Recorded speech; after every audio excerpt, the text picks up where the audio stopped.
প্রসঙ্গ যখন শ্যামা সঙ্গীত, শ্যামা সঙ্গীত তো ভক্তিমূলক গান, তাহলে এই শ্যামা সঙ্গীতের সঙ্গে আমাদের সাহিত্যের কী যোগ আছে? অবশ্যই আছে। কারণ দেখুন, যখন সাহিত্য রচিত হয় তখন সেই সাহিত্যকার কিন্তু আমাদের এই সমাজের মধ্যেই কোনো একজন ব্যক্তি, কাজেই তিনি যেহেতু আমাদের সমাজের মধ্যেই তার অবস্থান, কাজেই সেই সমাজে ঘটে যাওয়া যে সমস্ত ঘটনা সেগুলো কিন্তু তিনি ধর্মীয় যে মোড়ক, যে শ্যামা সঙ্গীতের আড়ালে কিন্তু সেগুলোকেও তিনি পরিবেশন করেছেন তার অজান্তেই। কাজেই সেগুলো যখন আমরা পড়ি বা জানি, তার মধ্যেও কিন্তু ছন্দ, অলঙ্কার, উপমা এগুলো বিদ্যমান রয়েছে। কাজেই শ্যামা সঙ্গীত রামপ্রসাদ বলেন বা কমলাকান্ত ভট্টাচার্য বলেন বা কাজী নজরুল ইসলাম বলেন, শ্যামা সঙ্গীতের কিন্তু অপার গুরুত্ব রয়েছে বাংলা ভাষা এবং সাহিত্যে। সাহিত্যে শ্যামা সঙ্গীত আর বা শাক্ত পদাবলী এবং অপরদিকে ছিল বৈষ্ণব পদাবলী।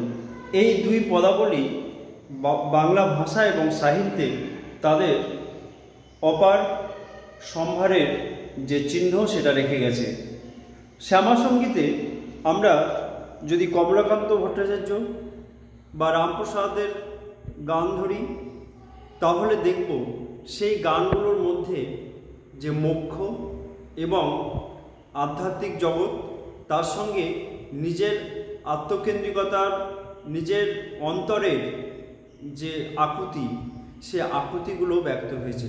আর এখানে আরেকটা জিনিস হচ্ছে সবথেকে বড় জিনিস, সেটা হচ্ছে শাক্ত পদাবলীতে যে পর্যায়গুলো রয়েছে, একদম শ্রীকৃষ্ণ কীর্তনের বা শ্রীকৃষ্ণের বৃন্দাবন লীলার মতোই এখানে মা উমার বাল্যলীলা, তার বৈবাহিক জীবন এবং শিব পার্বতীর যে মিলনের পথ, সমস্ত কিছু কিন্তু এখানে বর্ণনা করা হয়েছে।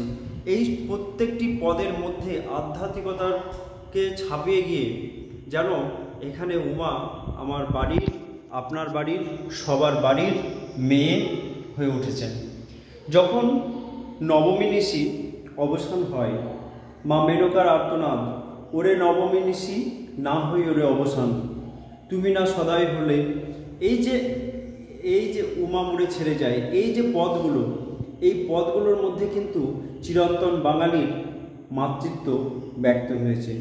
এখানে উমা কোনো দেবী পার্বতী নয়, উমা কিন্তু আমাদের গ্রাম বাংলার এক মানবী, এবং এই মানবী প্রতিটি বাড়িতে মেয়ে রূপে পূজিতা।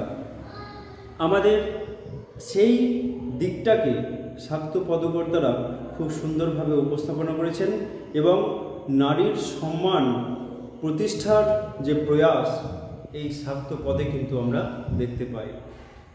মা মেনকা এখানে একাধারে আমরা একদম আমাদের বাড়ির মায়ের মতো, এবং আমাদের বাঙালির মায়ের চরিত্র।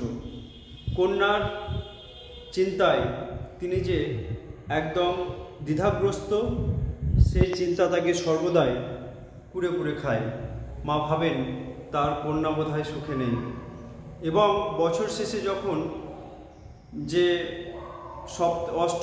সপ্তমী, অষ্টমী, নবমী, দশমী এই 4টি দিন আসে, মা কি করে তার কন্যার ভালো করবেন, তার কন্যাকে কি খাওয়াবেন, কি পড়াবেন, পুরোপুরি আমাদের বাঙালির মাতৃ সমাজের যে চিন্তা চেতনা সেটাই ব্যক্ত হয়েছে। কাজেই শাক্ত পদাবলীতে যে মা এবং কন্যা, তারা যেন পুরোপুরি আমাদের গ্রাম বাংলার চরিত্র হয়ে উঠেছে। ধর্মকে ছাপিয়ে মাতৃত্ব এবং কন্যার বন্ধন এখানে দারুণভাবে ব্যক্ত হয়েছে।